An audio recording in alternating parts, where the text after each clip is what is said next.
ನಮಸ್ಕಾರ, ನೀವು ನೋಡ್ತಾ ಇದ್ದೀರಾ ನ್ಯೂಸ್ ಫಸ್ಟ್. ನಾನ್ ಬುಷಾ. ಆತ ಪತ್ನಿಯನ್ನ ಕಳ್ಕೊಂಡು ದುಃಖದಲ್ಲಿದ್ದ. ವರದಕ್ಷಿಣೆ ಕಿರುಕುಳದ ಕಳಂಕ ಹೊತ್ಕೊಂಡಿದ್ದ. ಅವಮಾನ, ಮಾನಸಿಕ ಹಿಂಸೆ ಜೊತೆ ತನ್ನವರಿಲ್ಲದ ಜಗತ್ತಲ್ಲಿ ಬರೋಬ್ಬರಿ 32 ವರ್ಷ ಕಳೆದಿದ್ದ. ಸತ್ಯಕ್ಕೆ ಯಾವತ್ತೂ ಜಯ ಸಿಕ್ಕೇ ಸಿಗುತ್ತೆ ಅನ್ನೋ ಮಾತಿನಂತೆ 32 ವರ್ಷದ ಕಾನೂನು ಹೋರಾಟ ನಡೆಸಿದ ವ್ಯಕ್ತಿಗೆ ಕೊನೆಗೂ ಜಯ ಸಿಕ್ಕಿದೆ. 32 ವರ್ಷ ಜೈಲಲ್ಲಿದ್ದವ ಮರಳಿ ಮನೆಗೆ ಬಂದಿದ್ದಾನೆ. ಈ ಕಥೆ ಶುರುವಾಗೋದು ಉತ್ತರಾಖಂಡದ ಚಮೋಲಿ ಜಿಲ್ಲೆಯಲ್ಲಿ. 32 ವರ್ಷಗಳ ಕಾಲ ನ್ಯಾಯಕ್ಕಾಗಿ ಹೋರಾಡಿದ ವ್ಯಕ್ತಿಯ ಹೆಸರು ರಾಮ್ ಕುಮಾರ್ ಗುಪ್ತಾ. ಇವರು ಮೇ 2, 1993ರಲ್ಲಿ ಕಾಂಚನಾ ಗುಪ್ತಾ ಎಂಬಾಕೆಯನ್ನ ಮದುವೆಯಾಗಿದ್ರು. ದಾಂಪತ್ಯ ಜೀವನಕ್ಕೆ ಕಾಲಿಟ್ಟು ವರ್ಷ ಕೂಡ ಕಳೆದಿರಲಿಲ್ಲ. ಅಕ್ಟೋಬರ್ 19, 1993ರಲ್ಲಿ ಕಾಂಚನಾ ಗುಪ್ತಾ ಆಕಸ್ಮಿಕವಾಗಿ ನಡೆದ ದುರಂತದಲ್ಲಿ ಪ್ರಾಣ ಕಳ್ಕೊಂಡಿದ್ರು. ಅವತ್ತು ಪತ್ನಿ ಇನ್ನಿಲ್ಲ ಅಂತ ಗೊತ್ತಾಗ್ತಿದ್ದಂತೆ ಕಾಂಚನಾಳ ಹೆತ್ತವರಿಗೆ ಮಾಹಿತಿ ನೀಡಿದ್ರು ರಾಮ್.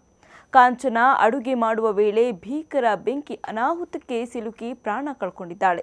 ದಯವಿಟ್ಟು ಬೇಗ ಬನ್ನಿ, ಗೌರವದಿಂದ ಎಲ್ಲರೂ ಆಕೆಯ ಅಂತ್ಯಕ್ರಿಯೆ ಮಾಡೋಣ ಅಂತ ಕುಟುಂಬಸ್ಥರಿಗೆ ಕಾಲ್ ಮಾಡ್ತಾರೆ. ಆದರೆ ಕಾಂಚನಾಳ ಸಾವಿಗೆ ನೀಡಿದ ಕಾರಣವನ್ನು ನಂಬದ ಆಕೆಯ ಕುಟುಂಬಸ್ಥರು ಪೊಲೀಸರಿಗೆ ರಾಮ್ ಕುಮಾರ್ ಗುಪ್ತನ ವಿರುದ್ಧ ದೂರು ನೀಡುತ್ತಾರೆ. ಕಾಂಚನಾಳ ಸಹೋದರ ಅಲೋಕ್ ಕುಮಾರ್ ಗುಪ್ತಾ ವರದಕ್ಷಿಣೆ ಕೇಸ್ ದಾಖಲಿಸುತ್ತಾರೆ. ಮದುವೆ ವೇಳೆ ರಾಮ್ ಕುಮಾರ್ ಗುಪ್ತಾ ಕುಟುಂಬ ವರದಕ್ಷಿಣೆ ಕೇಳಿತು. ಹಣ, ಸ್ಕೂಟರ್, ರೆಫ್ರಿಜಿರೇಟರ್ ಮತ್ತು ಚಿನ್ನಾಭರಣಗಳನ್ನು ಕೇಳಿದ್ರು ಅಂತ ಆರೋಪಿಸಿದ್ರು.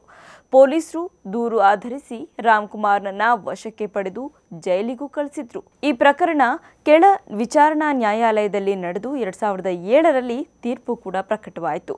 ವರದಕ್ಷಿಣೆ ನಿಷೇಧ ಕಾಯ್ದೆಯ ಅಡಿ ರಾಮ್ ಕುಮಾರ್ ಗುಪ್ತಾ ದೋಷಿ ಅಂತ ತೀರ್ಪು ಹೊರಬಂತು.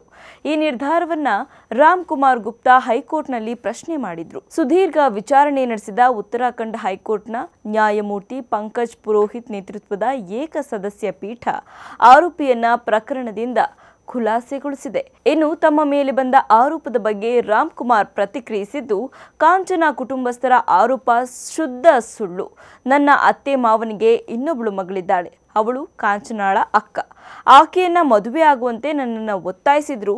ಅದನ್ನ ನಿರಾಕರಿಸಿದಾಗ ನನ್ನ ಮೇಲೆ ಈ ರೀತಿ ಆರೋಪ ಮಾಡಿದ್ದಾರೆ ಅಂತ ಹೇಳಿದ್ರು. ಅದೇನೇ ಇರಲಿ, ಆಕಸ್ಮಿಕವಾಗಿ ಆದ ಘಟನೆಯನ್ನ ಉದ್ದೇಶಪೂರ್ವಕ ಅಂತ ಬಿಂಬಿಸಿದವರಿಂದ ಈ ವ್ಯಕ್ತಿ 32 ವರ್ಷ ಶಿಕ್ಷೆ ಅನುಭವಿಸಿದ್ದು ವಿಪರ್ಯಾಸ. ಕ್ಷಣ ಕ್ಷಣದ ಮಾಹಿತಿಗಾಗಿ ನೋಡ್ತಾ ಇರಿ ನ್ಯೂಸ್ ಫಸ್ಟ್. ನಿರ್ಭೀತಿಯಿಂದ ನಿಮ್ಮ ಪರವಾಗಿ.